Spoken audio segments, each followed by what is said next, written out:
Hear ye, hear ye, hear ye. What's going on, everybody? Welcome to the Dukes of Gaming podcast. My name is Thomas, the Duke of Anime, and it's good to be here this week talking about video games. And of course, I have my fellow Dukes of Gaming with me. What's going on? We have the Duke of Education. How you doing, Alfredo, this week? I'm stressed. There's too many games coming out. My wallet is already empty. Somebody please help. And it's only just begun, right? That's the problem. March It's not is- even March. March is going to be the hell month. March is going to be the month where the most amount of money is going to leave my wallet. Yeah. I was gonna say I would argue right now is pretty bad because the past 3 weeks I've spent like $60 for 4 different games. So I spent it's only gonna 70. get worse. I spent 70 so far this month, but it's going to increase. It's going to increase. It's coming. It's not gonna stop till April, I think. I don't know how your wallet is, Clams, but how are you doing this week? My wallet's doing terrible. I'm doing all right. I've had a crazy week. I feel it completely. Damn. So, But The good kind of crazy though, right? no. Oh, see, mine's been up and down. I've had car trouble. Jeez. I've been remodeling. A lot of money's been leaving the account. oof. But I did get to spend a little bit of time playing video games, which is what we're here for. We're here every single week talking to you about the latest video games. And this week is a special week. I'd say probably the biggest week we're going to probably get this year in gaming. Is that fair to say? We don't know yet. We don't know. We don't know. But the odds of 2 big time games, 2 AAA games over what Horizon's at 89, Elden Ring is obviously a 97, like Metacritic. These are going to be 2 of the highest selling games of the year, single player wise. I don't know if we're getting another one of this situation this year. I don't know. Maybe not a week. Not a week like this where it's just that's what I'm saying. Like, this is the biggest week we're going to probably have this year. Yeah, we're going to get some good games though. It's going to be a great year. So obviously what you've been playing is a loaded question this week, to say the least. So we should kick things off with Horizon, right? Yeah. Sure, let's do it. Clams, I want you to set the tone. What's up? What's going on with Horizon? What do you think? What do I think? Well, A friend of mine let me borrow Horizon Forbidden West like 2 days after he started playing. Okay. He's like, not my favorite game. I had let him borrow Pokemon, so he was like, you can borrow this. Mhm. And but my mood was already put off by the fact that he put it down so quick because he has a lot of time to game and he normally just like bullets through them. He did not do that with Horizon, so I was like, Hmm. oh. Wait, but did he like the first one? Did he do that He to the first one? Just run he straight into he. it? I don't remember if he liked the first one. Actually, I I don't even mean, know if he, he he played the bought the first. second one. Yeah, he Yeah. bought the second one. I know a lot of people who do love the first one, including myself. I like the first one very much. We all like the first one, right? We all like the Yeah. first one, I think. First one was great. I don't remember if he played it though. He probably did, but we weren't talking at that point. And I put it in my little game player. I As think they're called. about an hour, and I'm like, not feeling it. Ooh. I'm just not feeling it. You're playing on Why? PS4? You playing on PS4? I'm playing on PS4. Okay. So it's not even the graphics. It's not even like the slight downgrade in graphics because it looks nice. It's a nice looking game. It's just kind of boring. I just don't want to play it. I just don't have any interest. I don't really care about the characters. I could give a shit about Aloy. I really don't like her character. I don't like any of the side characters. They're all so soulless to me. The dialogue is so repetitive and annoying. The gameplay is still good. It's still good gameplay. It's it's not my favorite game experience to play. It's not like a comfy gaming sesh. And the same with the first one. The same with the first one. The first one didn't have great. Um, it wasn't like snappy and quick. You do have like the stupid climbing thing. I hate that climbing thing so much. I hate the flower picking thing. Combat's great, but that's about it. So you said you played an hour? About an hour. Okay. Which is basically the tutorial. Yeah. Not even the tutorial. The tutorial, I feel like, lasts for a very long The time. tutorial I don't does feel last a like while. I don't feel like I finished anything. And but here's the thing, like a lot of tutorials are that same way, but like I personally don't care about the characters. Mhm. I don't care about the story. I don't care and the gameplay isn't engaging enough to make me want to play it. It's just that Mm. simple. Like I don't really have any like super huge negatives. It's not speaking to you. It's not speaking to me. Okay. That's fair So enough. were you looking for like a God of War like narrative story that would pull you in, a No, Last of Us no, story? not at all. Not at all. I was looking for, and this is because last year my girlfriend completely 100% of Breath of the Wild, and I was with her the entire way. And I was like, Mhm. hell yeah, babe. I love that you're doing this. It's awesome. I love watching you play this. And I got me all nostalgic for those olden days with Horizon Zero Dawn and Breath of the Wild. And then I recently played Pokemon, and Pokemon takes what Zelda did and what Pokemon does in a completely unique and fun and engaging way. They've revamped so many of the catching mechanics. It's so quick, it's so smooth. The story in Pokemon is garbage. I'm not gonna lie. I think it's their best story in a while, but it's still Pokemon. So I'm not even getting into the game for like the story. I just Pokemon was a comfy game. I could sit down and play it and feel like I was in the world doing stuff. Same thing with Breath of the Wild. You go into this world and feel like you're accomplishing stuff and exploring and doing things because you want to, not because the game's kind of just shoehorning you in that way. Oh, Eh, that's so interesting because I feel like for me at least, that this game is doing that. I will say though, it took me a while to get to that point. So, like I said before, I went straight into Horizon Forbidden West right after I played the first one again because I forgot it's been what 4 or 5 years since the first one came out, so I forgot. 5 years. Five Yeah, I years. forgot like the nuances of the story. I didn't. I all I remember is fighting robot dinosaurs. Cool, let's Yeah, go. yeah. So it got me a lot more familiar, and it was surprisingly a lot more sci-fi and a lot more explanation than I remembered. and not so much more of the tribal stuff that they're seeming to go in the direction of this one. So Yeah.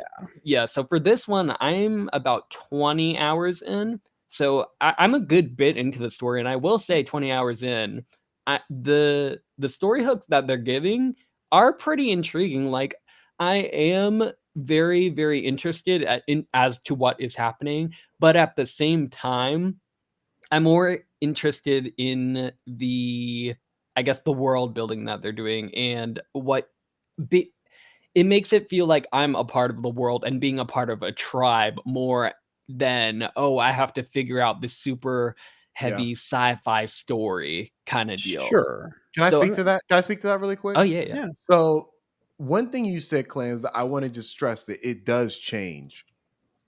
Okay. Aloy is not just Aloy. It's like you can tell there's been character development. Like the story has forced her to do things that she wouldn't have done in the first game. Like when Alfredo talks about tribes, like that's a big part of later in the game. Huge, It's huge part. like because it kind of starts off is it's Aloy. She's gonna try to do this all by herself. She don't want nobody's help. That's how the game kind of starts, and it's Yeah. to me the worst part of the game because once you get into the story and certain situations happen, it becomes very apparent to Aloy, I have to be part of a tribe. And to me, like from a storytelling standpoint, that just makes her character a lot more stronger to me. Sure. Mm. Yeah, I I would agree because in the beginning, it feels like DLC to the first one. It feels like you're playing the Yeah. same It exact really game with does. maybe a little bit tighter controls, but like I said, I was playing on the PS5 with the patch. It plays pretty damn similar to But the first one. does anything feel different at Yeah. all? Well, I don't think. I The would world say does. and I would say the PS5 to PS4 difference is this. That 60 frames mixed with the graphics just take it to another level for me. Where this is one of the best feeling games I've played in a while. Okay. Like it Yeah, just it feels feels amazing with great. the dual sense where every step she takes, I can kind of feel it on my controller. Like there's resistance on the triggers, like there's so many little things. There's so many like little things that this game does so much better than the first game. Mhm. Okay. Where every encounter, like when you're talking to somebody, I remember in the first game, it looked like two zombies talking to each other. They're not even looking at each other damn near. Like this game, each cutscene is animated, where it's like it looks like everything. It wasn't like they just made a system and put all the cutscenes through this one system. Every single one was kind of tailored to be unique. I will say the farther you get in the game, the less of that they do, and Absolutely, you're right. You're right. I have You're started right. noticing, this doesn't look this No, doesn't look when you get to the real. rumors, when you get to the rumor part where you get to like listen to rumors and stuff, that's the same animation every single time. Oh, yeah, yeah, yeah. Yeah. Well, I mean the actual cutscenes. So the Oh, way okay. I'm playing this is that I'm doing, which is completely opposite to how I usually play games. I main path it usually. But for this game, I am playing every single side quest. I'm doing every single side quest that I can possibly get my hands on because all of the different storylines that they have going on are so not like triple A, like Naughty Dog level interesting, but like they're interesting enough to make me want to do it. And why I really want to do it is because they make hunting the monsters so much fun and like scavenging the specific parts that you need so much fun. Cole was talking about this last week, but the more I play this, the more I realize that this is definitely the best Monster Hunter game I have ever played before. And this is what I would want out of a Monster Hunter game, and that's kind of how I'm playing it. It's a Like, mix of so many different games Really, mhm. because it makes. there's Monster Hunter there, climbings. I feel like the climbing is better than Uncharted's climbing, like just in my Yeah, opinion. I I think Because don't so too. because Uncharted's climbing was over like that. You could kind of zone out. but this one, I feel like the medium between Uncharted climbing and Breath of the Wild climbing, Horizon's in the middle of those, where it's like there is like other paths you can take to get to certain parts of like a mountain. Whereas in Uncharted, it's one path.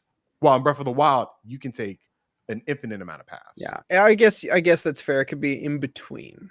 In Right. between. There's a lot more nuance because you can get there multiple ways, but you can easily fuck up and go the wrong way. Sure. So This I game like reminds that. me of Xenoblade Chronicles.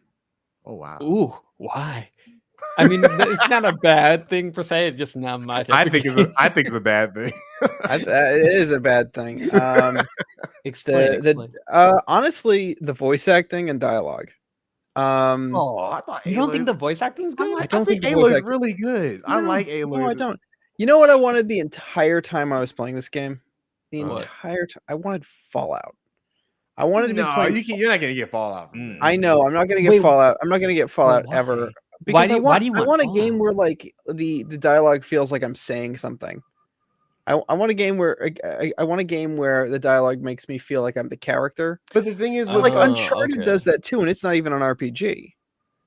what? Uncharted makes you feel like you're actually like Not interacting as the character. You're not not like talking. not like Fallout or something like Mass Effect, where it's like You're creating the there's an character. No, entire Mass decision Effect's a good tree. Mass Effect's a good example Like too. this is just one story. Like the story is so sci-fi and so complex that to add like diverging paths to it, I wouldn't like that'd be impossible to write. No, I don't even want that. I just want the option to say no. I don't want to talk to you. I mean, you could skip it. That's kind of like the I same know. thing. Like, do you can want to skip the go into a dialogue. town and be able to just kill people randomly like you can Oh, in Fallout? that'd be fucking awesome. You're asking for chaos, clams. I am asking for That's not chaos. what this game is. I don't know. It's not the game for me right now. I might come back to it in a couple months and be way more into it, but for me right now, I'd say come back to it just from the standpoint of once you get into the open world, there's just an endless amount of things to do. And each one of them is their its own version of cool. Like the cauldrons were my favorite Yes. part of the first one. That Yep, was my same. absolute favorite part of that game. And this one, they're even better.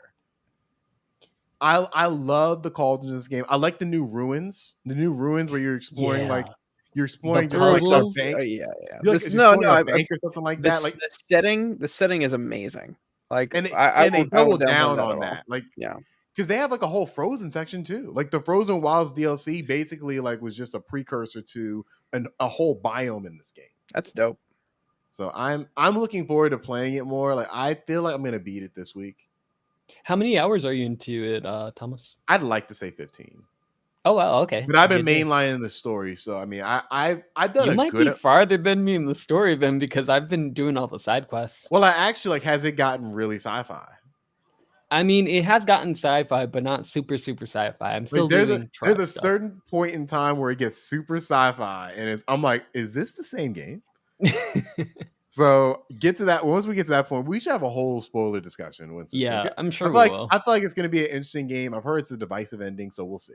Yeah, I've heard that too, and I do. It does that compels me to go all the way, but just not right now. It's just okay. Go ahead. No, that's it. That's it. Well, I was gonna say it's so interesting playing this game right off the first one, because even 20 hours in, it kind of feels like the middle game to or middle movie to a trilogy. Like everything is established, is giving you more of everything you want. The world is completely populated. There's tons of stuff to do, but it doesn't seem like there's this super urgent need of a task that you need to do, if that makes sense. Like it's more open-ended where, oh, you have to help all of these different tribes, for example. You have to help all of these different people. But as far as your personal quest, Aloy's personal quest, that's kind of more on the back burner. Like you're doing it, but it's kind of like an elongated fetch quest is what it kind of feels like. It's fun, it's intriguing, but it still does feel like, okay, we're doing all of this, and then I'm expecting there to be eventually another Horizon game where it picks up the ante and everything. I But mean, this one does feel a little bit slow. They're actually working on it. It's going to release 2 days before Breath of the Wild 2. Of course. How could it be any other way? God. They don't know when to release games. They don't know when to release these games. How far is Breath of the Wild 2 being delayed if that's the case? God damn. Oh no, they're rushing this one. They're rushing it. Yeah. Oh man. So it seems like we have more to talk about with this, but we'll table that till I do want to say something though. So back to how I was saying how this feels. I'm having the most fun in this game because they did such a great job with the crafting system and being able to craft your own bows and upgrade your own bows or whatever other different items you need, kind of like in Monster Hunter, but much, much better implemented, where you have to hunt specific parts and you know exactly how to get them. And that's what I'm having the most fun doing out of this game. And I think what they're gonna end up doing, if I'm not mistaken, is they have this Monster Hunter Horizon part of the game like down pat. In my opinion, is masterful. And with the news that Sony is going to be developing live services, I can see this easily being one of them, especially because of the fact that all the way back in, I think it was either 2017 or 2018, there was a rumor that Horizon Forbidden West, the second game, was supposed to have multiplayer, and that just puffed out of thin air, and no one's seen anything. So it's been confirmed that their Guerrilla Games, the maker of this game, is supposed to be is working on some mysterious multiplayer game since 2018, and I'm pretty sure Horizon is going to be it, and we're going to get a Horizon Forbidden West Monster Hunter out of it, and I'm so excited. What if they release it like Sucker Punch released Legends? Exactly, yeah. You know? That's even more ammo to it, because that's kind of how Last of Us Factions is going to release too. It's going to just come out. So. That would make me want to play this game. And think about it, like really Legends is coming out on PlayStation Plus. That's going to be free to play for free everybody. Game, yeah. Factions, I assume whatever their little service is, it's going to be free on that. So I can easily see this just being another one of their like Spartacus things. Our dead Duke, yep. Whatever his name is, Ben. I think he's been gone for a long time. Yeah. Ate some bad carrots or something, but. He says that Horizon Zero Dawn had functional multiplayer during dev. Dang. Yeah, and there was footage of it. That would have been groundbreaking.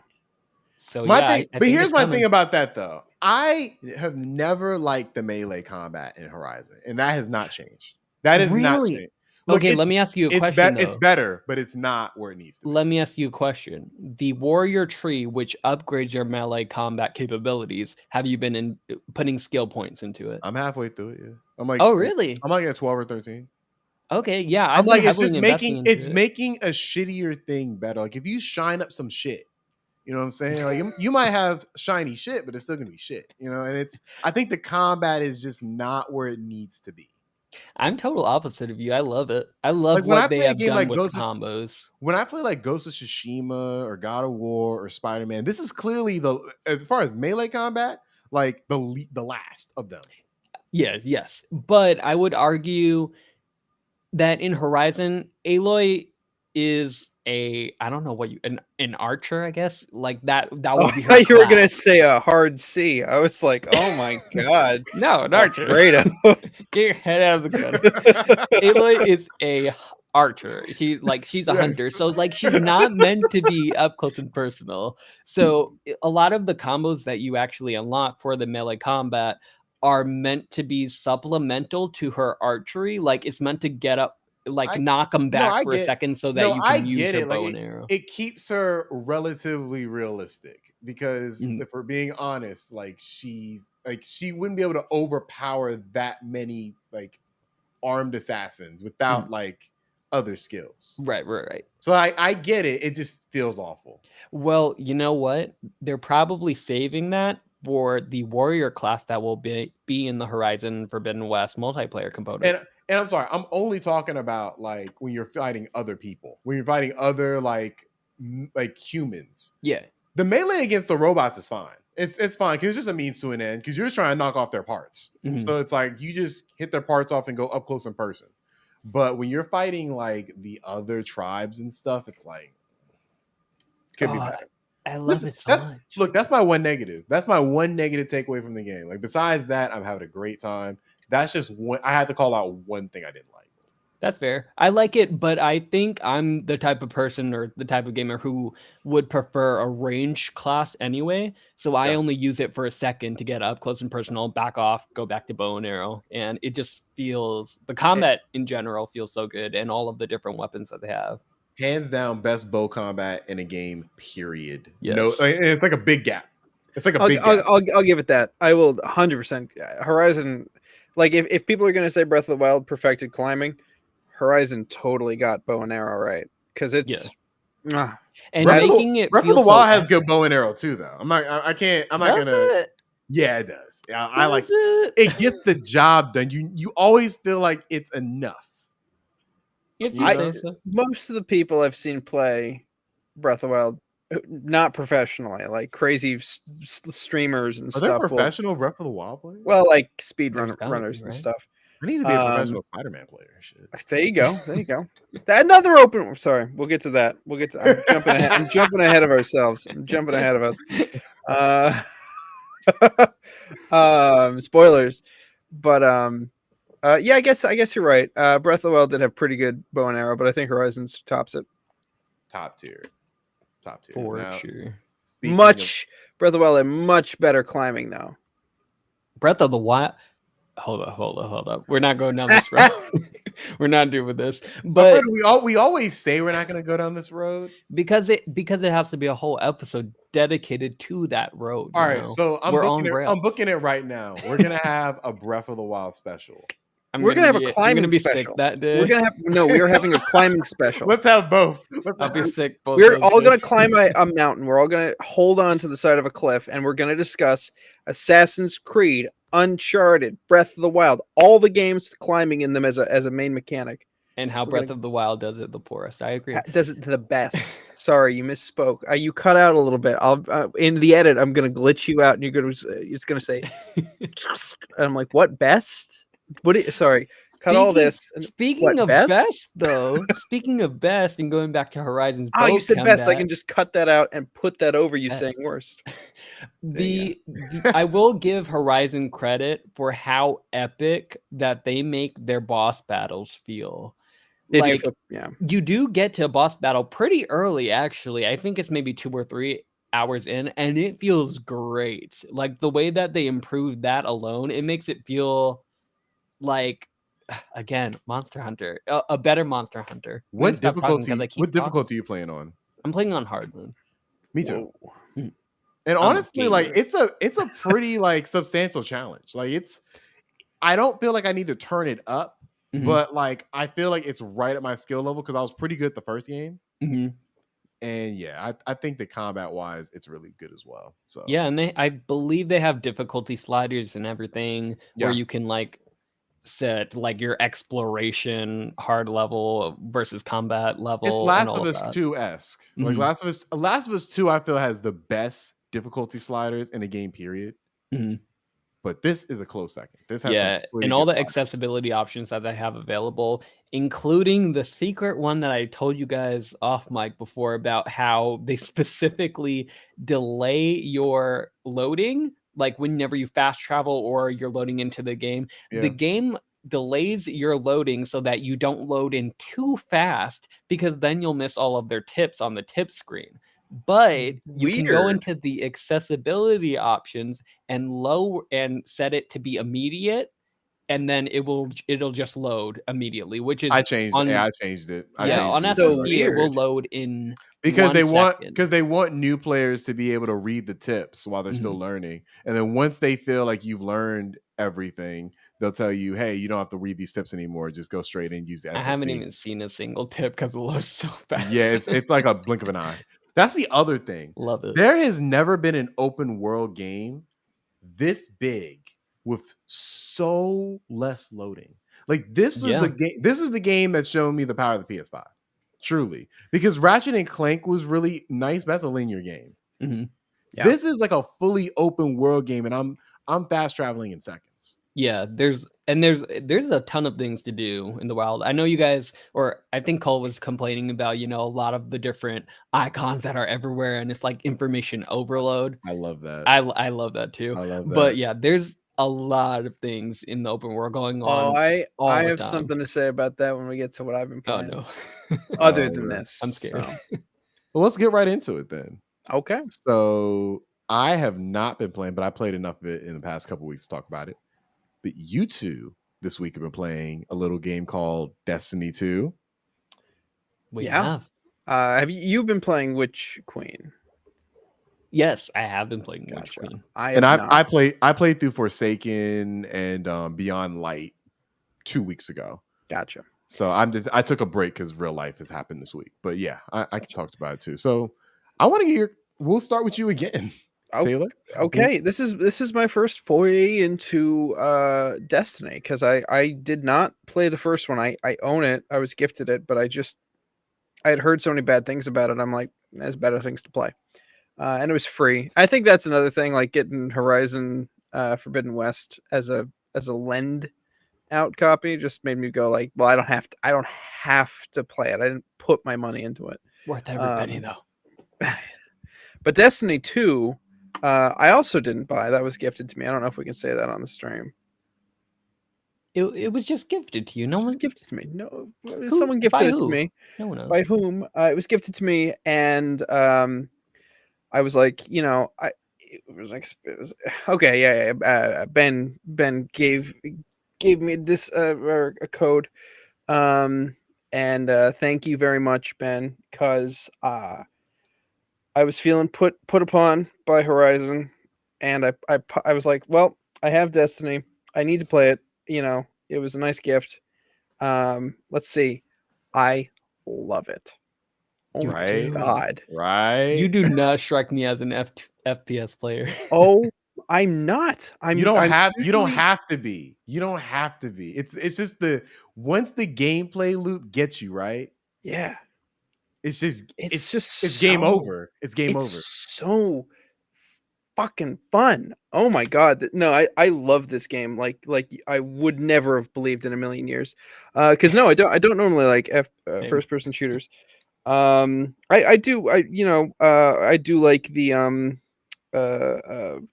Far Cry series. It's not really, but like I like games with a good amount of shooting in them occasionally. But this game, whoa! I'm gonna say something. I'm gonna say something that might sound like an insult, but is actually probably a huge compliment. This is grown up Fortnite. This is big boy Fortnite. Is it? This is adult. There's no Fortnite. building though. Exactly. You don't other than the building. Only kids build. You're right. Just the online connectivity with players just popping in, and just being around you is so cool. There were so many moments where big little mini beast shows up and you gotta fight it, and it's got so much health and it's just blasting you, and you're dodging around, and someone else will show up and you'll just join forces, and then you'll just sort of like groove together for a minute as like a thank you. And it's just it feels so cool. It feels so nice. And not only that, like I've only played 4 of the story missions so far. Witch And Queen? each no. Forsaken, you said, right? Okay. Yeah. Forsaken. And I like it's just so much fun. Forsaken is very good. It's just every time you kill something, you feel like so cool how you did it. I think that comes down to how quick weapon changes are, how quick and accessible just switching between weapons, how easy it is to use your specials, and just how smooth the motion is. You're moving so quickly. Yeah. And it seamlessly comes together in this beautiful gameplay loop, like you were saying, Thomas. It's just so it doesn't feel repetitive, because the AI in this game is, I think, really good. You actually kind of feel like you're in a battle. You actually kind of feel like you're fighting intelligent beings instead of just NPCs. I mean, who made it? Like this is a team that throughout the years has proven they know how to make space battles. And smart AI smart AI. Right. No, these space battles feel awesome. Feeling the ships fly over you and spawning like respawning enemies you've already beaten, just like, or spawning in, or the events that spawn in, you could just go and just, something fell from the sky, go over there. You don't have to, but you can. And that's where this idea train came from, because Cole was overwhelmed by the icons in Horizon, and Alfredo, Destiny doesn't. you were overwhelmed by the icons in Metroid. Oh yeah. Um, and at first, I'm sitting there in Destiny, and I'm like, where are all the icons? They're kind of Yeah, they're scattered. not there. They're kind of scattered and like hard to see. And then Mhm. then it kind of clicked in my brain. I'm like, I'm kind of glad they're not there, or they're only there when you have to use a little bit of intuition. You actually have to think about things a little bit, go the right way. I mean, there's always the nice navigator compass in the top left, so you always have that basic guide. And once you get close enough to a waypoint, you can see where you're Mhm. supposed to go. And I'm like, That's that's that's a really Mm, good point. That's honestly, I didn't think mhm. about it like that. That's a really good point because you might be right on like a location, but yeah, it doesn't exactly tell you. All right, the dot Yes. doesn't point directly to it. You got to kind of look right, yourself. yeah, That's a really good point. That's something that they do that is not apparent in most open world games. Mhm. And Destiny 2, it's not open world, but those planets are very sizable. It's like um, a quasi open world. It's Borderlands 2 like Yes. yeah, Borderlands 2, Yeah. I feel they're a little bigger in Borderlands 2, but it's still the same size, like a biome. Mhm. yeah. Yeah. And they're And all super different, and there's so many of them. Yeah. And this game does another thing that I champion games for doing, which is the way you approach the game can be individualized to you. Mm. And I really didn't expect this game to be so customizable. Um I completely agree. yeah. Oh, you haven't seen anything yet because I re- once I found out that you can just keep the same weapon and just sacrifice other weapons and just you transfer your score. When I found that, I was like, "Oh, I love this game. Like yeah, I love this game. Like yeah. that's something that I mean, I know other it's like transmog systems, I believe that's what it's called. Mhm. Yep. So it's like I know that wasn't there initially, but I'm so glad it's here right now. And Witch Queen, I haven't played. Claims you haven't played. You've played I Alfredo, have right? played. What's Yeah. your initial thoughts? So it's so funny that Clams was like, "Oh, I don't play FPS, but I love this game," and he didn't think that he was gonna enjoy it. I literally was in a fire team playing the Witch Queen with Cole and Ben, and I literally said to them, "I never thought in a million years I would be playing Destiny 2 and enjoying it." This game is really, really fun for all the reasons you've already stated. So, I guess the Witch Queen comes in. Before I had only played Forsaken and a little bit of Beyond Light, but the Witch Queen is their newest expansion that just came out on Tuesday, I believe. And it has a whole new campaign, all new strikes, everything. And what's really cool about it is that it introduces so many new weapons. Obviously that's pretty normal, but I think the really cool part is that this campaign feels so epic. Like it feels like a Star Wars game, like that kind of lore and that kind of universe. Like you feel like Mm. you're a Jedi, for lack of a better word. Like you feel like you're a part of this guardian team who is out to destroy the big bad witch or whatever, witch queen. And it feels so cool, and the battles feel so great. So I was playing the campaign with Cole and Ben, and we're actually playing on legendary difficulty, which is their super super hard mode that is very similar to their raids basically.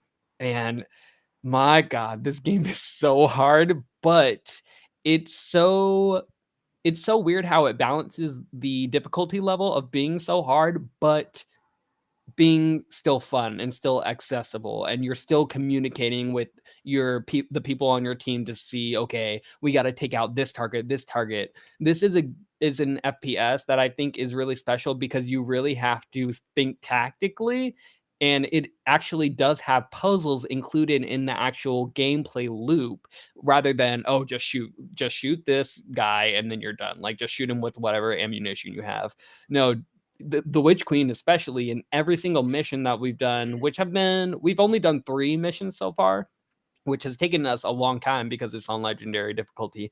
But every single one of the levels have has a unique puzzle element to, okay, how do you destroy this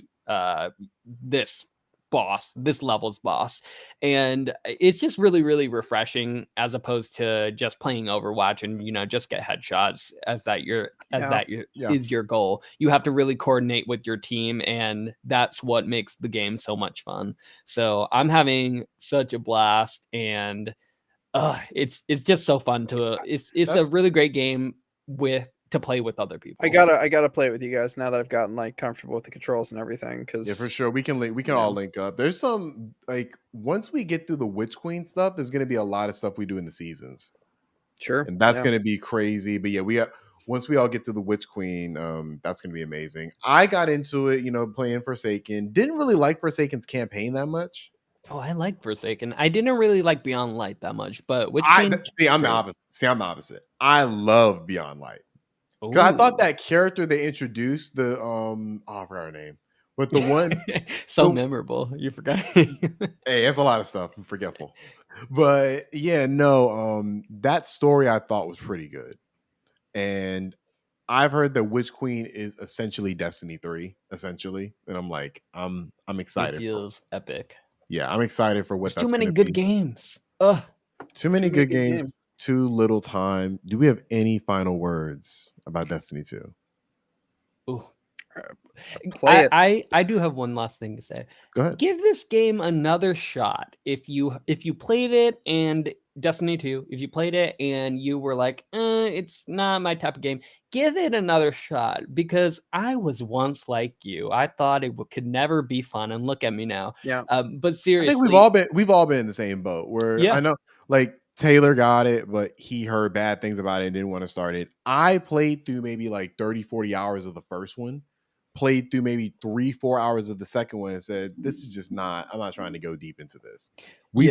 We've all come back. I Yeah. think Clem's put it best, because this game, Destiny, I think personally, I think Destiny has a really hard time ramping people up into like lashing onto people, because it's too many things they throw too many things at you at one time, I think. And I think that's something that they need to figure out, how to do their onboarding process, I guess, a little bit better for new players, because I was so confused without a guide. Like I will without say, somebody, without I a will say Destiny 2 it veteran. shouldn't take an employee of Bungie to help us like walk through the game. You know what I'm saying? Because without Ben, I would have been so confused playing this game. I would have probably Like put it down again. Really? Ben kind of onboarding us, telling us certain things, telling us where Mhm. to go, telling us what we should focus on. That Yes. should not be necessary because there's Okay, such a okay, great game under this. Can I ask why? Because I had the same fear going into it. As soon as I popped it and I started loading it up, because I think I downloaded the Witch Queen first by accident, and then like it said, oh, you need to download the whole game. I Mhm. downloaded the whole thing. I'm like, okay, get into the UI on the menu, and I'm like, huh, it's a lot of words, Yeah. A lot of words to say It's and like a not different much. language, right? lot of stuff, and then I sort of shut off my brain and I said, it's a video game. You learn it while you learn it. Mhm. You learn it while you learn it. You don't have, you can sit there and read all of that, but it's probably just best if I get in. And I got in, and slowly I'm picking more and more up like a video game. So I had that fear. I don't know if like it would be like Ben didn't help me along. No one helped me along, but like, You're just better I don't know. than us, Clans, I don't honestly. think so. I don't He's a think that's he's true a at pro all. Destiny player. He's had to I'm a pick up pro one time. Destiny. Yeah, honestly, I think you do have to be like, okay, I'm Destiny. It's not that hard. This is just this, and this. And to everyone else, you're like, what? It's like a different language, like how you guys are saying. But to Destiny players, like they are in this and they're gonna figure it out, and Yeah. they know all the tricks and crannies Now to I do feel it. like I can say I'm a Destiny player, whereas like I know what things mean now. But when I first started like back with it, oh no, it was confusion. Mhm. I'm still a little bit confused, but I hey, think I'm figuring it out. you'll always be confused. Everybody will always be confused about Destiny in some way. You know what I'm Yeah. saying? There's always a system that somebody's like, oh, I forgot about that. So I just hope one day they can make their onboarding process better, and specifically just getting being able to get information to people easier and more simplified. I have a point about that, but I'm going to save that for later. Spoilers. That same sort of topic I was thinking about earlier. I have a thing I want to add to this conversation there, so we can move past. All right. Now, one last game we were playing this week. I played an hour. I don't think Lance has played any of it. A lot, almost 20. I don't know. The game we're talking about, of course, is from Software's own Elden Ring. The game that is possibly the best game of all time. Right, exactly. Like it is one of, I think it's like tied with a whole bunch of games for like the third best game of all time according to Metacritic. It's at 97, I believe. Yep.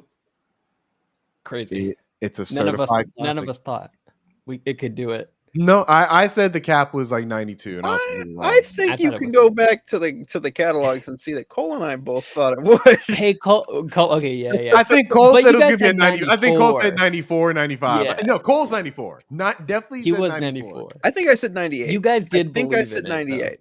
You did. I think you did say something crazy like that. I think I said 98. You win. So boom. I think you said 100 actually. Maybe. That sounds like me. Yeah. You're a classic predictor. How about that? But that said, does it live up to that number? That's a good question. Now, I've read a lot of things about this game because I'm just fascinated. I'm like, I don't want to play this right now, but I'm fascinated by this game because it's not every day you get a 97 Metacritic game. So somebody who has played about, you said 14 hours? Yeah, I played it, I want to say like 15-ish hours, a good bit of it. I have a couple questions if you don't mind. Sure. Do you want to start with questions or should I just give my general thoughts so far? It's up to you. Step-by-step tutorial. Let me give general first. Let me answer some. So this game, just to give a little bit of history, Dark Souls sequel kind of is what this, or open world Dark Souls is what this game was prophesized to be. And everyone was so excited about it. So I was a little bit scared about not liking this game because it drew a lot of comparisons specifically to Skyrim and to Breath of the Wild, which are two games that are critically acclaimed, but are not my personal favorites, let's say. I'm not really a fan of Breath of the Wild, and Skyrim doesn't really do it for me either. So I was very trepidatious about how I would feel about this game. Fancy word. I know, right? I just pulled that. I was definitely thinking that same thing. It's hilarious. So yeah, I was a little bit scared about not enjoying this, even though I played a bunch of Dark Souls games and loved them. I platinum Bloodborne. I played every single Dark Souls except Dark Souls 1. And I have not also played the new Demon Souls, but every other one I played. I played Sekiro, all of From Software's game, and I loved those games. So this has been my first Dark Souls game since Dark Souls 3. So it's been a couple years. I don't count Sekiro because it feels way more responsive, I guess, than a Dark Souls game. And it has a whole new game mechanic that I love. So don't really count that one. So it's been a while since I was in the Dark Souls universe. So got this game and I started playing it and I didn't like it. This game is delivered in that this is an open world. When you first go into the game, it drops you into this huge open world after like a little bit of a tutorial dungeon that is optional. Breath of the Wild-esque. Yeah, you get dropped into this huge world where there are quite literally no boundaries to where you could go, except, you can't swim, so you can't just go into the ocean. But everything else is open. You could, right out the gate, fight your first boss that's right in front of you. You can completely go around him. You could follow the loose...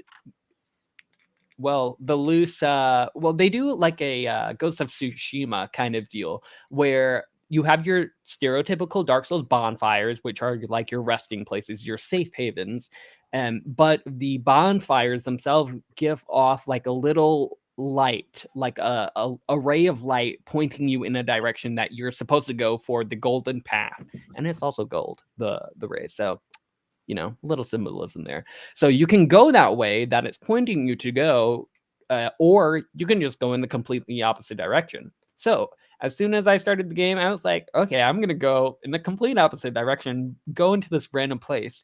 So I found like a dungeon that I went into, defeated some enemies in there. In there was treasure. I opened up.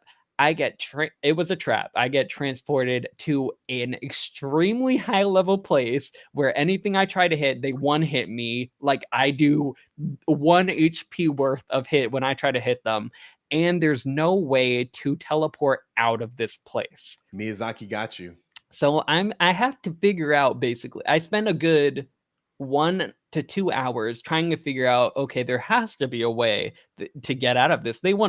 Of course they wouldn't. You're supposed to be able to go everywhere, but there's certainly some way to get all the way across the map again. And I spent a good 2 hours trying to figure out how to do that before ultimately I was 2 hours later, after finding like this faraway bonfire and then enabling fast travel all the way back to the start of the game where I was supposed to be. So That that left sounds a little bit amazing. that left a sour taste in my mouth, because I was like, I wasted like 2 hours just wandering around on this thing that I literally could not find anything. So I was a little sour. So what I did from there was I did something I would like to call was I practiced the Sifu method. And if you guys remember, when I played Sifu, I was telling you how I did not like the game when I first started. So I had to figure out, okay, change some way to play this game to see if I would like it hours later. So now, 12, 13, 15 hours later, I can say that I enjoy this game. I played it this long, so I enjoy this game.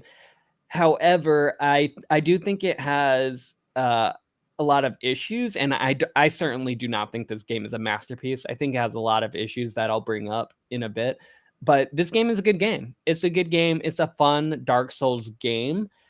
My primary issue with the game is that I came off of this game playing Horizon Zero or Horizon Forbidden West, which is you click a button, Aloy will immediately dodge roll. Everything feels very responsive. I click a button, it happens. And with this game, there is, which I remember is like in the Dark Souls formula, but there is some inherent latency. If I press the dodge button, I won't dodge immediately. I'll dodge 0.5 seconds later. So you have to like put that into your, like, you gotta put that into your strategy, like click it earlier than you think. Like everything is not super tight, super But responsive, I like mean I that would expect a game to be in 2022. Go well ahead, no, Thomas. no, your character has to like get the momentum to go tuck and roll. You're a kung fu master. You should know this. You're also a True. parkour master. You should know the tuck and roll needs a little bit of oomph. You gotta This is true. you gotta push into it. There's some in real life. There's some built-in latency to Mhm. rolling. So True, but what I would say about that is because with Sekiro, From Software's last game, when you press a button, it immediately happens. Everything is super responsive in that game, their previous work, and it feels like we're making a bit of a back step in It's a terms return. of just It's a game return to mechanics. form, right? That's what they It say. is, but I don't think, me personally, I don't think just going back to the tried and true method of what Dark Souls 1 mechanics and then slapping an open world label on it, I don't think that is a masterpiece myself. Like it feels dated to me. Well, see that here's the core of my question, or one of my questions at least. So, do you feel that it being an open world helps it or hurts it? I really think it depends on who you ask, because for me personally, I prefer linear games, which is why I didn't like Breath of the Wild 2 so much. And this game very heavily leans on what Breath of the Wild 2 introduced, which oh, plenty of people loved. A lot of people think that game is amazing. And I think like if you're the type of person who enjoys that, where you literally have the freedom to go wherever you want and discover anything, because in this game, not many icons, but there's plenty to do. You are expected to discover everything yourself, put icons on the map yourself, and figure out what you want to do next. So Well, if that sounds appealing to you, and if you like games like Breath of the Wild and like Skyrim, then this is that. This game is literally just Dark Souls with open world. Well, here, It's not doing anything new other than it being having an open world. okay. what that sounds like to me, what you've just described to me sounds like the video game version of Dungeons and Dragons. I do play Dungeons and Dragons. Isn't Dungeons and Dragons more collaborative? Yes, Yeah, yes. this seems like a single player D&D sort of thing, because the way you just described that scenario you ended up in, you said you went someplace cool Mhm. because you were interested, you chose to go there. Boom, it's a trap. Boom, now you're stuck somewhere impossible. Figure it out. Mhm. Says the GM. Well, D&D's DM. a lot different than that, because with D&D everything is balanced, and this game doesn't really care for balancing in that specific scenario. This one is more like, go here, and if it's too high of a level, we're not going to tell you that. You're just going to figure it out by getting stomped on, basically. And that's the point. Like you die and you learn that, oh, don't Yeah, go here. you figure it out yourself, And there's no and way that's to part of the mark that fun. on your map. You just got to remember that not place you shouldn't go. Right. There's kind of you can. So the way the mapping works is basically you get a couple, I want to say they give you like 15 or so different stickers, possible stickers that you can do. So very Breath of the Wild like. Yeah, That's and exactly there's 100. There's a limit of 100 stickers that you can put on your map at one time. So you can put whatever, you can like put a line of stickers if you want to designate, oh, don't go over here or something. Like that's something you can do like that. But there's no like giant red X that you can be like, no. See, I think that is cool. I think this game, like just from an outside looking in, I feel like I've played this game for hours, even though I've only played an hour of it. Just watching reviews and reading, it feels like they really did try to channel that Breath of the Wild energy with a lot of systems. They did. And I have to respect that, but I feel lied to because all I heard with the promotion of this game, George R.R. Martin is handling the lore and the story. Marketing. I'm reading reviews and I don't see this man's name at all. I don't see any reference to the story or the lore. Alfredo, in your opinion, this is my last question. Oh no, bring How up. does this lore and story stack up to previous From Software games? Verdict is it's the same exact thing. This is not anything new from Dark Souls 1, even 1, 2, 3, where the lore of Dark Souls is in there, the lore of Elden Ring is in there, and you're gonna get maybe a cutscene of like this, of the boss battle, this badass boss. You're about to fight him. He'll say something really, really cool, like in a Dragon Ball Z anime or whatever anime you may watch, and then you guys are gonna fight to the death. There'll be characters around that'll tell these really cryptic, really interesting stories, but they'll be so cryptic and will require you to really dig for yourself the information that you want to get out of there. They're not just going to give you a story, is So what like I'm this, trying to like say. the Skyrim books. Yes, it's going to be something that you have to go on the internet, piece together, get out your bulletin board, get out your red yarn, cross-reference In everything, put the story together in yourself. 5 years, Brian David Gilbert over at Polygon is going to put out a video saying, "I did it. Here's the whole story to Elden Ring." Yep. That's what this is. Okay. And there are videos on Dark Souls, they do have a very in-depth lore and in-depth story that they are telling, but they're doing it very quietly. Like they require you to put the pieces together, and they're not going to give you this big narrative adventure. No, Dark Souls is more about you overcoming these bosses and fulfilling your destiny. What that destiny is, we don't really know, but it's really fun killing all of these different bosses. and I, it's no different here. I guess for me, I'm mad on multiple levels of that because yeah, that's gonna suck for the game, of course, for me. That kind of takes what I wanted out of it. But also, I'm a big Song of Ice and Fire fan.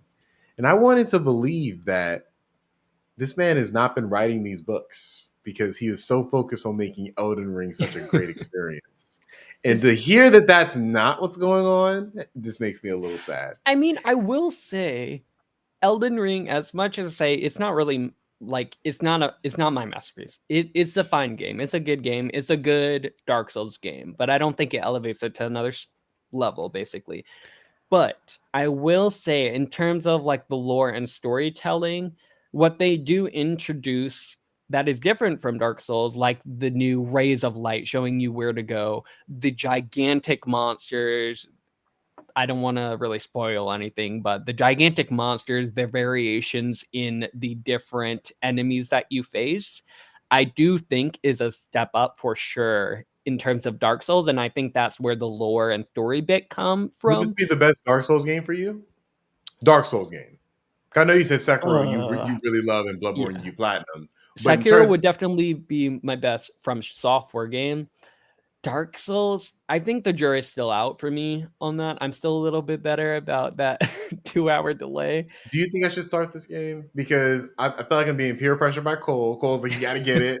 You Cole know, is just Well, non-stop Well, loving on this that's game. gonna be so interesting hearing how varied their takes are on this because Cole's someone who loves Dark Souls and also loves Breath of the Wild, so this is a slam dunk for just him. eating it up. Yeah, he's Like, just eating it up. Viewers, tune in to our live show next Saturday because if Cole's here, the amount of private messages we've gotten from Cole about Elden Ring is astronomical. He You're is gonna going get to have he woke a me lot up. to say. He woke me up on release day and said 98, baby. I was like, okay, well, that's the great. thing because you're gonna get a very, very different story than what I'm telling Oh, you, and and I won't be there next week to defend it, honestly. So it'll be speaking of interesting which, here. nice recovery by Cole on the fantasy draft. Like you get a Yes. 70 something for Dying Light, but then you get a 97 for Elden Ring. That And a evens delay out. he got. Yeah. That evens out. And but here's another thing. Here's another thing that we did talk about last week. Cole and I predicted, correctly predicted it would be an over 90. But we also predicted that it would bust through to the mainstream. Didn't do that. I told you. Didn't do I was like, that. it's gonna be 15 million tops, and that's fine. That's a success. Yeah, Yeah. you're right. I do think that this will for sure be the best selling, especially given the Yeah, scores. best selling for sure. But I'm like, this is just another Dark Souls game. Yes. That's my overall takeaway. This is maybe the premium Dark Souls experience. Death Souls, that's funny. It's definitely gonna frustrate some people. I mean, it's a shame because they probably spent a lot of money on George R.R. Martin to do nothing. Putting his name on everything. I mean, he just wanted a check to go buy some more burritos, and he might have came up with a monster or a dragon. You know, the monsters in this are very cool, regardless of if George R. Martin did create or whatever. But let me talk a little bit about how good I guess this game, because I don't want to just talk bad about it. This game is good, as I've said before, and I think what kind of shines is that they have a little bit for everyone. So they have the parts where you can definitely play this as an original Dark Souls game where you're going into a castle and then this castle feels like an original like level from Dark Souls where you still have the enemies popping out, hitting you, getting those cheap shots in. You still have all of these different secret passageways that you can take in that specific level. It feels like a complete Dark Souls experience.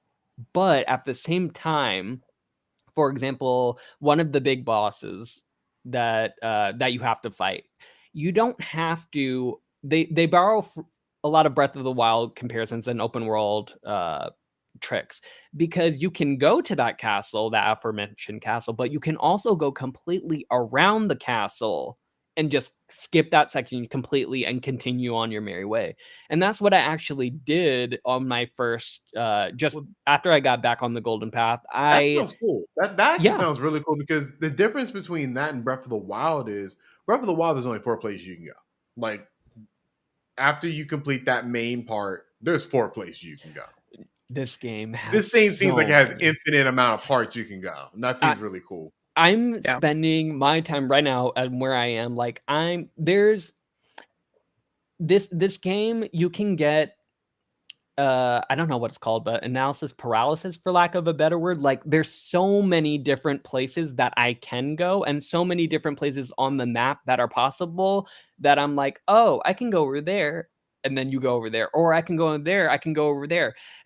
The problem is that when there's so many places like that, you kind of forget, or the game eventually will roadblock you into, okay, you can go to this place but you can't go very far.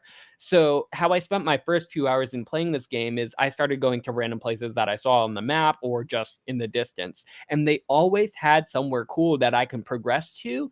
And then eventually I would get to a certain point where, oh, I got really deep in this mini dungeon or whatever, but then there would be suddenly a spike of like super enemies that I couldn't kill, or I can clearly tell, okay, I'm not meant to be in here because they're so much more powerful. So I have to come back.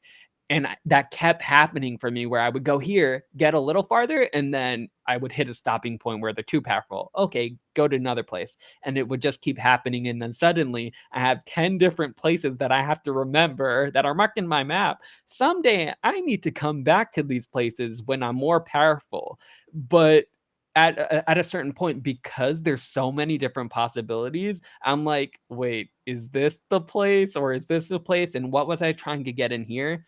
It's a good problem to have, I guess. But if you're trying to get a linear, Dark Souls experience, you're not going to get that here.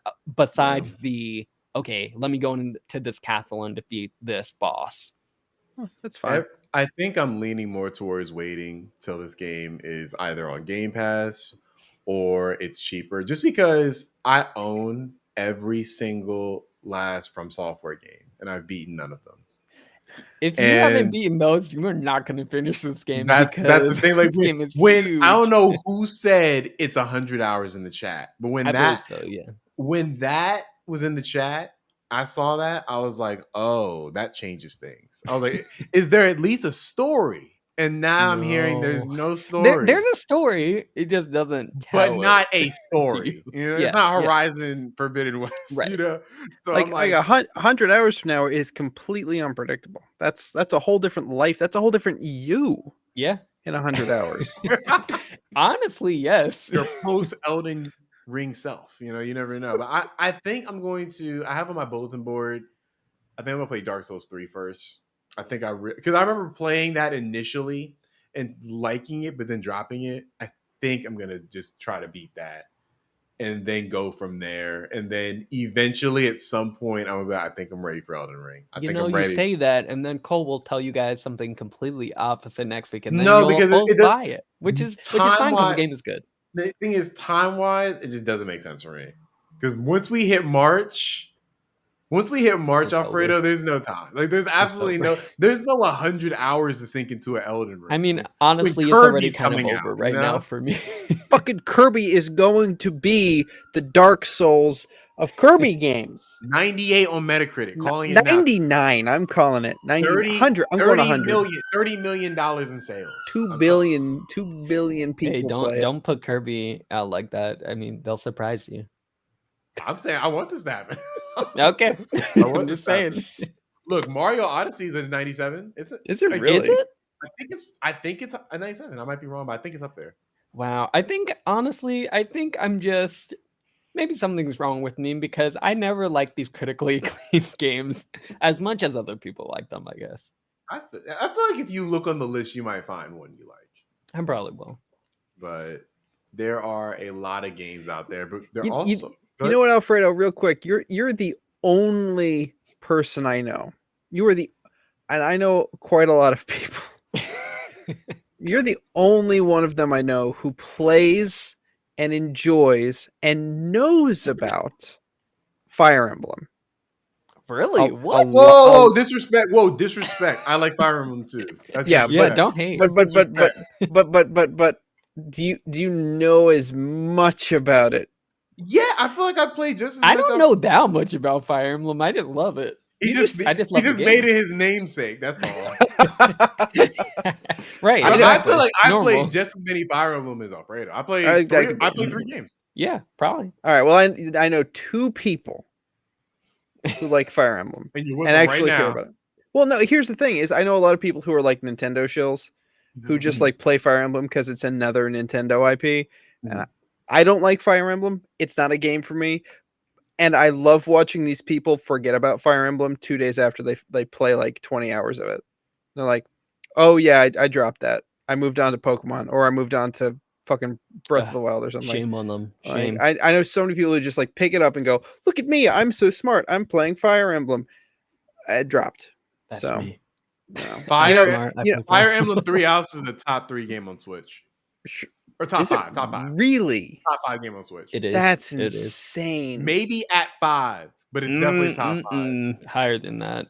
I don't know. Well, never mind. I was gonna compliment you, Alfredo, for like, oh, Oh. I don't like I don't like popular games, and Oh no, I'm you like, can but compliment you me. like but you okay, but you like Go ahead. but you like games that you like, and that's what's important. You like games that Exactly. you like. We You have know to what? have, we have to have the Breath of the Wild conversation. Yeah, we give you shit about Breath of the Wild all the time, but damn, do I respect you for it? You're wrong and stupid, Well, I'm but probably gonna be damn, do I? wrong. I'm probably gonna be wrong and stupid about this game too.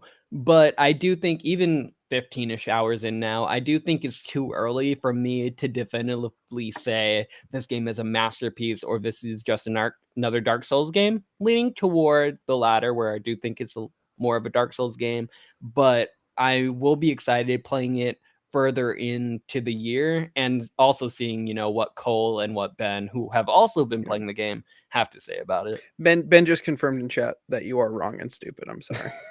It's confirmed. Confirmed.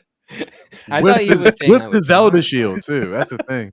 Agree to disagree, Yes. But yeah, jury's still out on Elden Ring.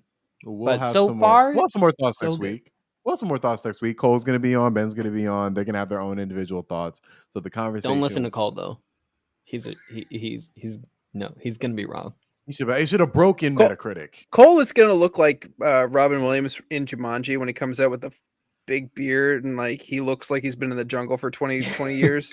Like, Yep. he's gonna be like, I've just been playing Elden Ring. What That's year why- is this? That's why he's not here tonight. Yep. He's just in a room just playing Elden Ring right now. Like, he hasn't got up for air. But we will let the conversation continue next week. But you already know we have to go through our mailbag. Because we Cole's love our mailbag. fans. Cole's He's not mailbag. here. Cole's not here, but we'll still read the mailbag Exactly. off because we love you all. Mail call. Alfredo, you want to read it off for us? I think Clem should take the lead. Oh, I will read Hot potato. the message. I've been thinking about this for a while. I'll show. Shoot, my mouse is acting weird. From Eric123123. Will everything be open world from now on? Like shit. Give me something new. Are you tired of open worlds too? That's the whole question. No. No, you're not. Why not? You're not. Open world games, ever since I first discovered what they were, are my favorite games to exist in. Now, I do have other games, of course, that I like that are not open world. But when I look back, when I look at playing GTA, when I look at playing, Horizon, when I look at playing like Spider-Man, which is my favorite game ever, I think they all benefit from open world. I think that when a game does it right, it really does stand out more than just a linear experience for me. Sure. So I'm not tired of them. It's just, I feel like there's a formula that has been followed for a long time where it's like, all right, we're going to drop you on the map. We're going to put some items there. We're going to put some icons here. You're going to know where the side quests are. You're going to know where the main quest is and just go to it. And I'm like, that's What's wrong typical. with that? That sounds great. No, that's fine. That's fine. I mean, look, I'm playing Horizon. It's my favorite game of the year so far. Like, I love that. But, I do look at stuff like Elden Ring, which I haven't played fully yet, but Breath of the Wild, even like Ghost of Tsushima does it a little differently. You know, like I love it when there's a change in formula to the open world genre. I'm not mad at the genre in general. I just, when I get open, I want there to be like regular open world experiences, of course, but I also want there to be ones that kind of challenge the mold, if that makes sense. I think that's a fair point.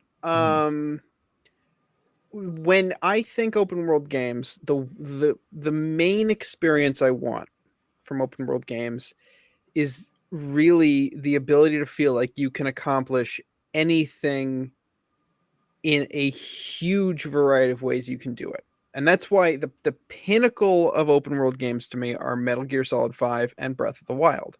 Oh God, Because God bless you. God bless you, brother.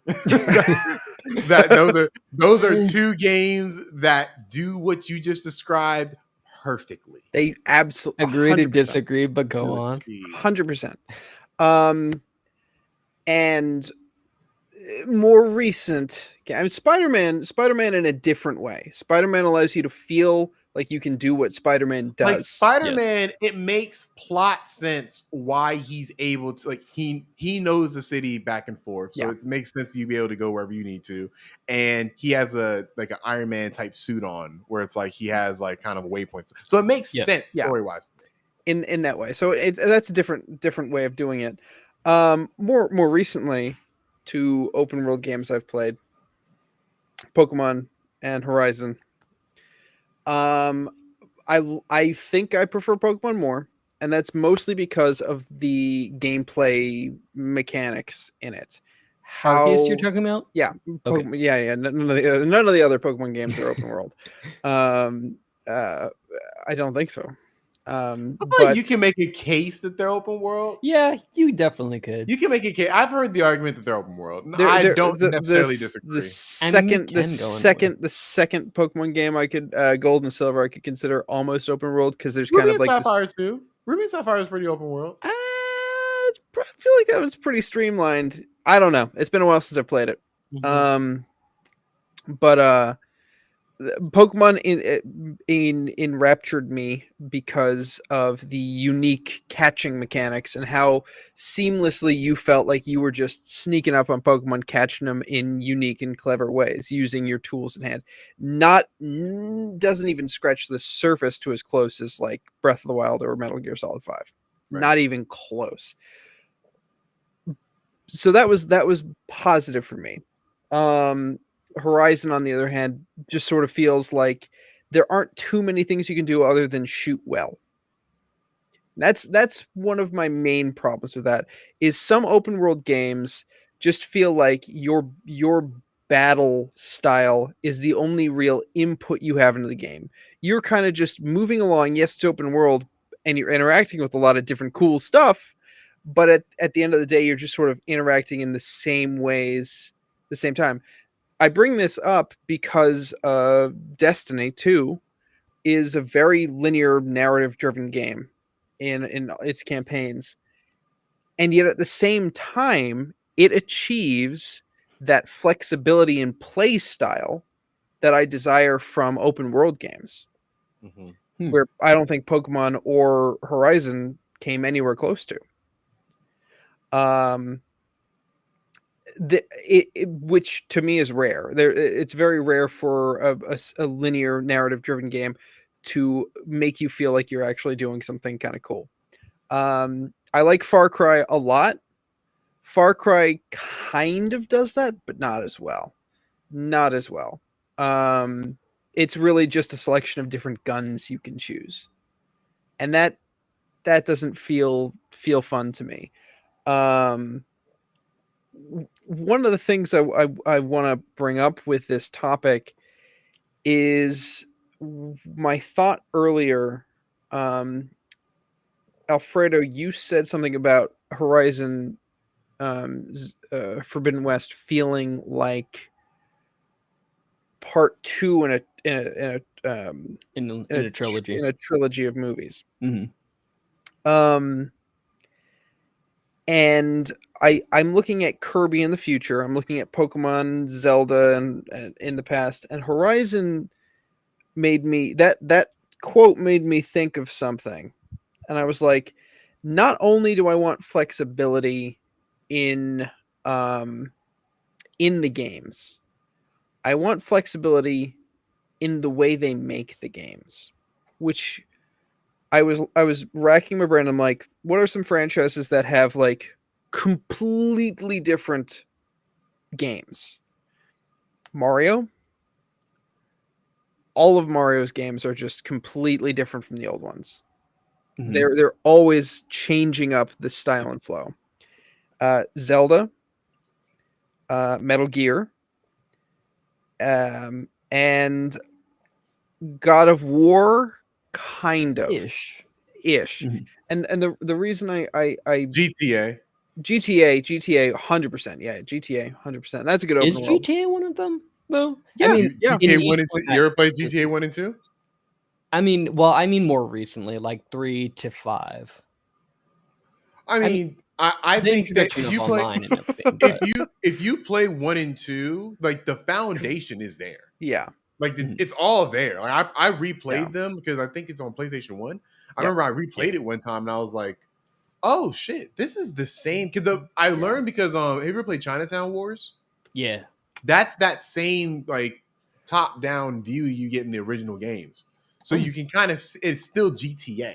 Like the fundamentals are there. You can still run over hookers. You can still pick people up. You know, it's like it's still the same game. It's just you Mhm. can tell they've expanded to the point yeah. where I it's got now ya. it's I got ya. Grand Theft Auto might be a great example of what I'm getting at, where they have a core concept and differentiate and expand and kind of diversify the idea. Mhm. right. Horizon 2 to me, because that's still fresh in my mind, does not do that. And it's a problem I think I'm gonna have with God of War, whatever the new one is. Ragnarok. Boy. Ragnarok. I know it's I I know I I agree. know I know God of War is an open world game. It's not an open world game. I But mean, it isn't, It but might it be, has open world elements. Like once you open the entire map, like there is a level of freedom and we that don't you know get. what Ragnarok is gonna right. bring to the table. It Yeah, for Right. sure. might be open world. Who knows? The new Final Fantasy 7 remake is going to be open world. Yep. Is it really? Wow. I mean, I mean, if you follow the original game, yep, like it once has they to be. leave Midgard, that becomes as open world as a PlayStation 1 RPG could be. So I can Well, only imagine what they're going to do with this. With well, this game. Final Fantasy is another good example of a game that just has a core concept and kind of just expands out on it. Has a bunch of different people, different settings. You're not tied to one specific way of playing. Mhm. Right. I'm worried about Horizon because I'm worried they've shoehorned themselves into open world, big robots, I mean, I feel like Aloy. that's a I pretty disagree. good spot to be in, Yeah, no? I think they put themselves in a perfect position I where do it's like too. they are the open world PlayStation game. Like that's what and look, Ghost of Tsushima is that too. Someone else is gonna come out. No. See, that's something else because Ghost of Tsushima is a game that is unique, and they're not trying to do sequels to it. Well, they We don't actually no, are doing they a are doing a sequel sequel. to Are Ghost of they Yeah, Tsushima. really? it's been Yeah. confirmed. I mean, that's the thing because, we were all shouting from the rooftops, "Oh, God of War, they completely renewed this combat. They did everything." And then we saw God of War Ragnarok trailers and we're like, this looks like a lot of the same." Same Yeah. with Horizon Forbidden West, where it's more of the same, but they improve it a little bit. So, I'm worried for the longevity of the franchise. Is all I'm saying. Of Really, Horizon?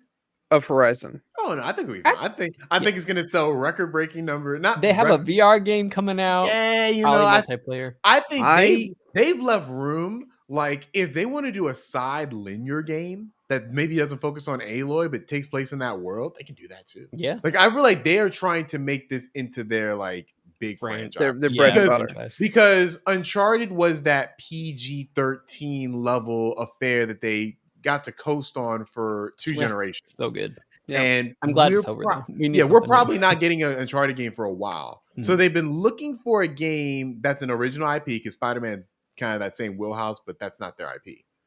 they're looking for an IP that can fill that mold, and I think Horizon fits it pretty well. Ghost of Tsushima 2 as well. Well, not the sequel, but as well. I think it's going to be definitely not hating on Ghost of Tsushima. I think Ghost of Tsushima could be good too. I think Horizon is a little more marketable than Ghost of Tsushima is. Like, I feel like you can make not YouTube. Oh yeah, Netflix. You can make Netflix like shows of Horizon for sure. Where a Ghost of Tsushima show is just going to be another samurai show, which I love, but, but very well done.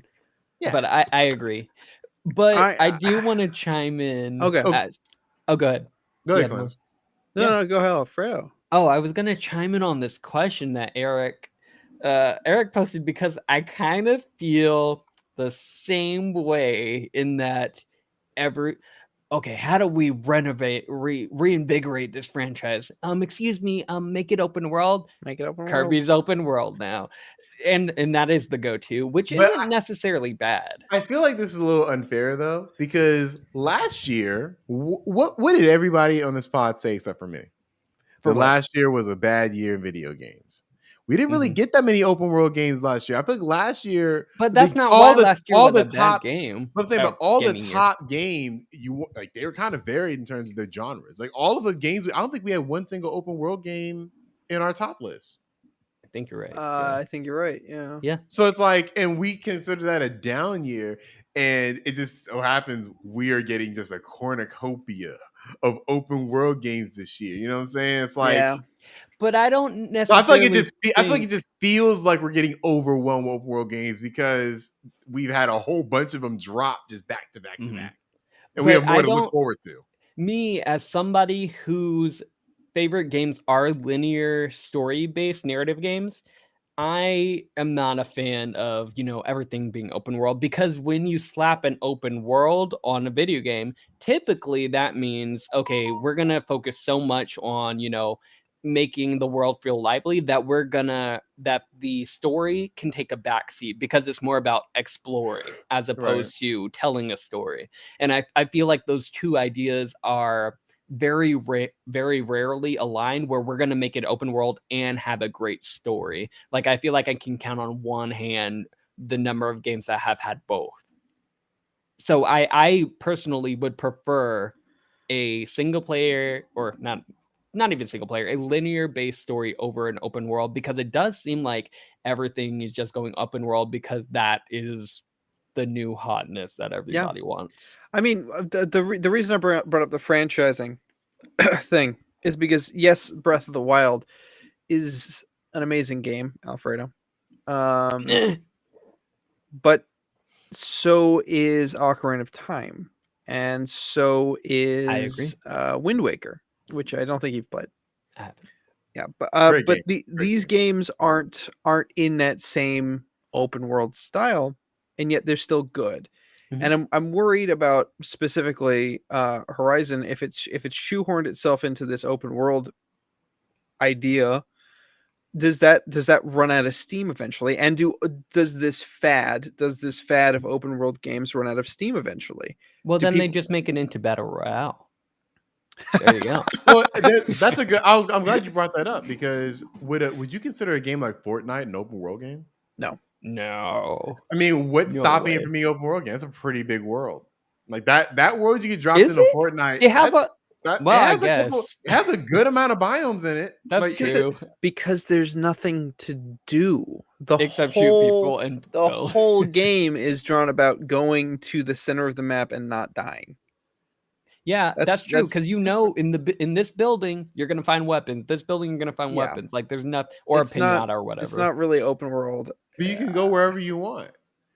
You could, but there's no, I guess, dynamic events that are happening. But then again, that's not really a requirement for open world. I guess that's another discussion. You get what I mean? Like, I get what you're saying. I get it. Yeah. Like, I was just thinking about, I'm like, would a game like Fortnite technically be considered open world, like an innovation of open world? Yeah, no, I get what you're saying, because before the show, you mentioned, you questioned, is Pokemon Arceus open world because it's got those separate biomes? Yeah, remind me of Borderlands 3, where it's like each world is its own little mini open world. Right, but within.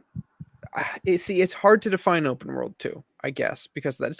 It's hard to categorize video games Yeah, for a sure. lot of the time.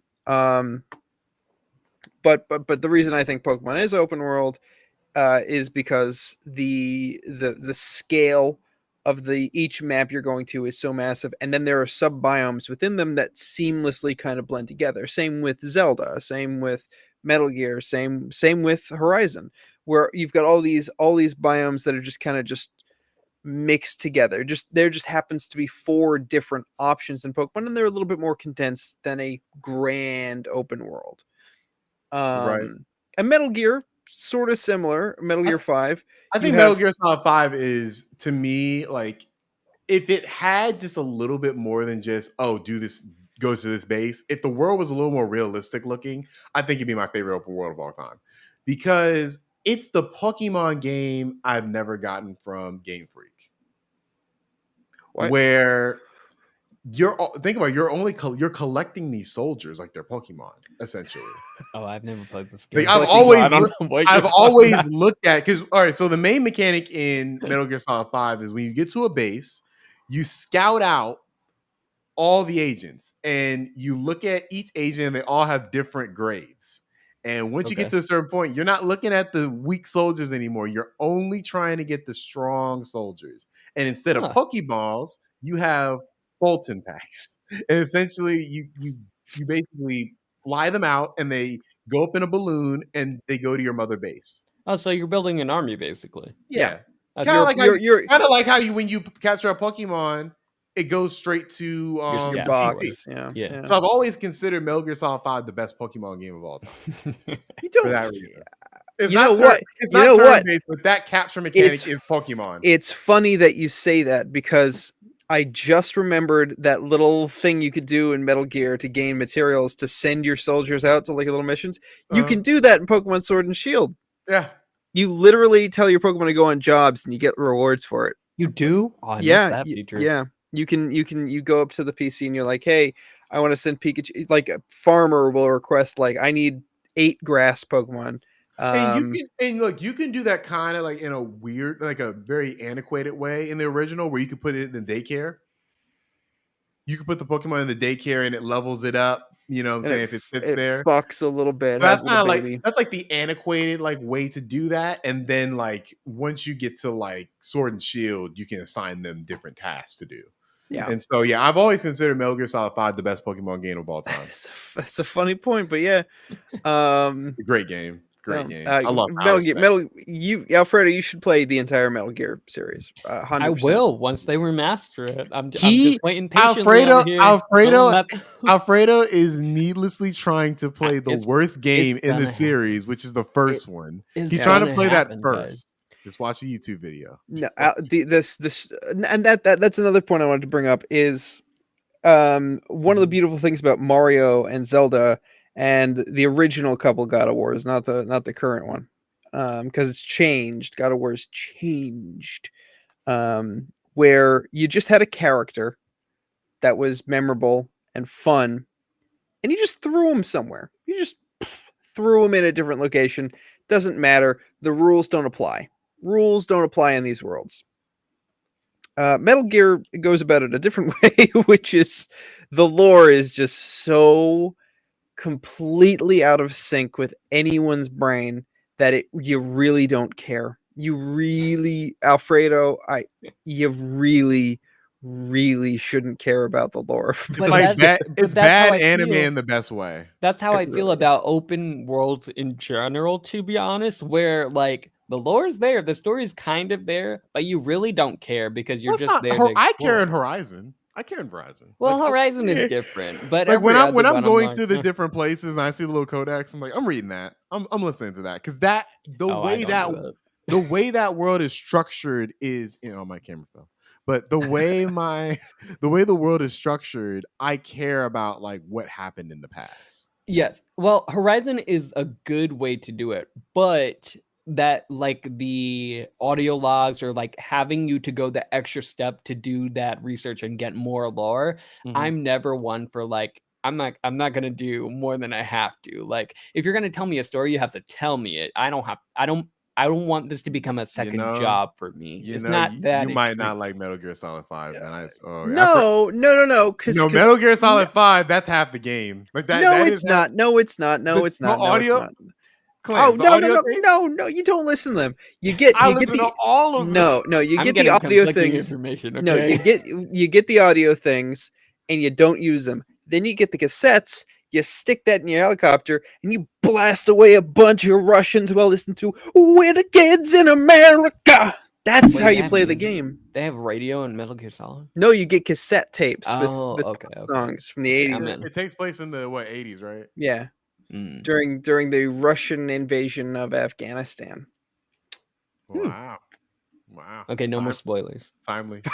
But yeah, Eric, to answer your That's the question, last. That's not even a spoiler. to It's just answer your that's question, the everything setting. will be open world, probably, unfortunately, and I do wish we had something new, I disagree like because battle royales. games like The Last of Us are going to come out. Games like Uncharted are going to come out.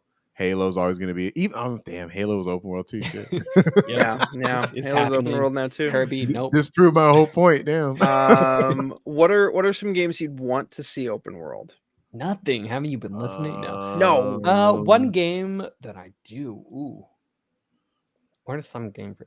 I don't think I would ever want an Uncharted open world. I would not want that. For Nah, me. No, I don't think I agree. would want a I Last agree. of Us. those either. games mastered the story. Yep. They are a Hollywood movie that Yep. you play through, and that's all they should be. That's where we're keeping them.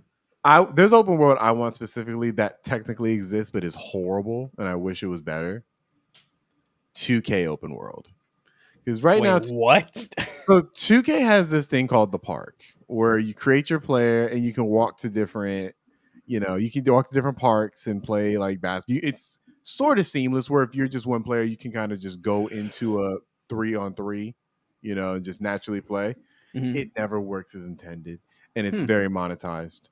I'm just like, No. if someone could do this the right way, I feel like an open world basketball game. See like- that Like, this you're is running why we got around. this You're question.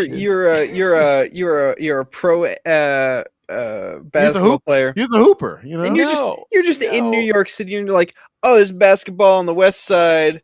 Oh, there's a basketball Right. court, the Bronx, and there's a basketball court up there in Right. Harlem. I'm just gonna run around to each of them and play, and show off. Right. No, That's this what is you why we want? got this question, because this is exactly the direction that they're taking, where they're just taking random things now, like basketball, to make open world where it has no place being open world. Stop it. Well, Stop look. supporting this. Look, I am happily part of the problem. I want Metroid. I want an open world. I Metroid thought game. you'd say that. Yeah, That'd be interesting. that would be interesting Just because takes place on a planet. just takes place on a planet, and it's still the same like type of gameplay. I but bet you they have that in their backlog. maybe because they are releasing. What's a Nintendo backlog look like? Oh my god. What's something you wouldn't want to see? I know, Alfredo, you already kind of Well, actually, one thing I would want to see: Ape Escape open world. that could work. That could PS1 work. classic. Oh, I would eat that up. One more for me too, and this is coming out. I'm interested in this Sonic game. I'm sorry. I'm a fool. Oh my god, I forgot about that. Fool. Sonic I'm open a world. fool. I've been fooled by this franchise more than any other franchise in existence. There have been so many games where I'm like, oh, this is the one. But Shadow remember the Hedgehog's Sonic gonna be Heroes? great, Do you remember That was Sonic great. 06? See, no, I didn't. Sonic 06. I don't Sonic remember that. Heroes just came out. I feel like there was no expectations for that. And it was No, good. Sonic Heroes was great. No, I like it, but I'm saying like it wasn't something that was like hyped up. Like I feel Sonic like it 06. was. No, Sonic maybe it was. 06 was hyped up. Yes, And it was because and it was horrible. Yeah, that well, one was. the Sonic Adventure games are garbage. They're horrible Looking- games. And Sonic honestly- 06 is Sonic Adventure 3. Sonic Adventure, like loading that back up, I bought it for like $30 on my PlayStation 3 and loading it back up and learning, oh shit, this is a really bad game. I put that on the level of like Super Mario Sunshine, like Wind Waker. Like I put it up there for a while and then I replayed and I'm like, oh shit, this doesn't hold up. Do you know what? I think you're right. I think Sonic open world could work because one of the I don't biggest know, problems. guys. No, I think go ahead, Taylor. I think Go you're ahead, on yeah. something. one of the biggest problems with open world games is you don't go places fast enough. It's the best Mhm. traversal system. It really is. Just Sonic running. goes fast. Gotta Because go you know what I fast. think? You know what I think of? Like, But- did you ever see the Sonic cartoon? Yeah. Like, he's traveling through the world just fast as hell. I'm But- like, if you can do that in an open world, and it's like big, like if they really make it like sizable enough where you really are, and imagine if it's like some sort of co-op and shit where you can like race people and stuff in the open If I world. could No, be that's not gonna happen. But the problem is, wouldn't I'm dreaming big. I'm sorry. No. I'm there's gonna. a problem though? There's a problem. Wouldn't you run too fast that when you try to stop for a destination, you would just go past it? No. Sonic just stops. Have you never don't- seen Sonic? What? They're gonna give him a brake mechanic. Oh God! So basically, you're a car. You're a car. Yeah. No. Honestly, I feel like that would be kind of tough if you did kind of control him like a car. if you gave like the triggers control and you just that's how you make him go fast and he stops like really fast. Oh like, my God! It's actually gyroscopic. You gotta move the controller. He goes You left. He goes get right. the Joy-Con, right. get the Joy-Con out. You know, like Is it coming out on the Switch? I think it's coming out on Maybe. everything. So that's probably not That gonna makes sense. happen. No, I was gonna say, Thomas, I think I understand your criteria for a game. Because you know, I've been tricked by Pokemon many a time. I We will all admit have. to it. We all It's have. okay. But going in expecting like the anime experience from Pokemon is a fool's errand. And going in expecting the cartoon experience from Sonic is also a fool's errand. It might get close, and I think Pokemon Arceus gets close It doesn't to what hit you it. want to feel. But it does. There isn't going to be a game for a long time that allows you to experience stories the way anime does. Mhm. Unfortunately, Well said. unfortunately. We didn't Except for answer- Shin we Megami didn't- Tensei 5. Yeah. We didn't answer the question. Oh yeah. I did. Yeah, it's true. I answered You it. answered it before everybody. Though. All right, so I guess what game I wouldn't want open world? Yeah. Don't you ever give me a Kingdom Hearts open world game. Don't you ever. Oh no! Yeah. Don't you wouldn't ever. work. Square Enix. I'm looking Square Enix. Don't you ever do that. You know what? They will in one of the spin-offs. It'll happen. Like just wait. stop the series altogether. But God forbid if you release an open world game and call it Kingdom Hearts 4. Or Kingdom Hearts Forever or some shit like that. They won't Like, do that. They're not crazy. don't tempt them. That's all I'll say. That'd be the worst because I feel like that game just would not work. No. Like Kingdom Hearts is all about going into different corridors essentially and fighting. Yeah. And then after you're done with the corridor, you get the little cool slow-mo effect, and then you move on. Like if you had to do that for an entire open world, Well, what they can actually do, hear me out. Gummy ship, No Man's Sky.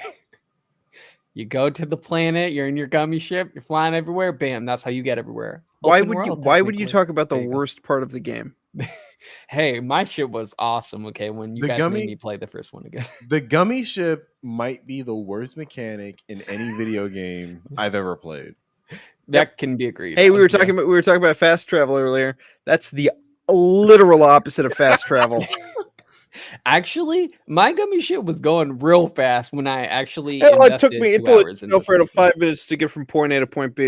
You know, come on. It's Fast another travel, more like ass travel. I hate Ooh. the gummy ship. Burn. Speaking of games like that, you know what? Actually, oddly enough, I was thinking about Kingdom Hearts while playing Horizon. How? Because we need to close on this. Go ahead. okay, because I was sitting there and I was like, I'm the Duke of Nostalgia, and I'm like, I'm kind of nostalgic for those simple little PS1 games that were just like, there's a corridor, you go in it. There's another corridor, you go in it, and there wasn't much exploration. Everything was just there, and you're like, this is in a computer. This is a computer game, not. I'm trying to emulate real life because the real world out there is full of ticks and war, and I'm scared. It's just this is a computer. This is crazy. But real quick, I do want to end on another game like Kingdom Hearts that I think would do horribly as open world, and that's Splatoon. I've Ooh. I've heard a Mm. lot of fucking I've heard a lot of fucking idiots on Reddit going like, "Oh yeah, Splatoon open world would be fucking badass." No, it wouldn't. It would be the most boring, tedious shit you've ever done. That thing is I barely hanging on to dear life right I now. don't know. I think it could work. I think the idea could work, guys. That's too much. It's too much ink. It's just way Such a too much ink. It's too contrarian, much ink. Alfredo. I think it could work. Is all I'm saying. No. Oh my god. Yeah, I agree with you on that. I think that Splatoon as an open world game is like, what is that? Like, what is that? What does that add to it? It's you been a little squid in the entire world. Just So, what you're just gonna go to different me know. places and The just be world is Right, your your ink. oyster? Is that what you were gonna say? The world is your oyster? Is that what you're Yeah. gonna say? Yeah, that sounds great. That sounds great. Well, enjoy that ink, Alfredo. Yeah. I wanna Ink thank up. Ink Up. I want to thank everybody for listening or watching the Dukes of Gaming podcast. You can listen to us on your favorite podcast service. Watch us on YouTube. Watch us live on Twitch. Leave a like, a review, a comment. Follow us. Anything to help support the show. You can even email us and have your mailbag read live on air by usually Cole, but if not Cole, one of us at the Dukes of Gaming. Again, click the bell as well to get notifications or when we release our latest videos on YouTube. We post everywhere, every week. So make sure you start your week right with the Dukes of Gaming. And I bid thee fair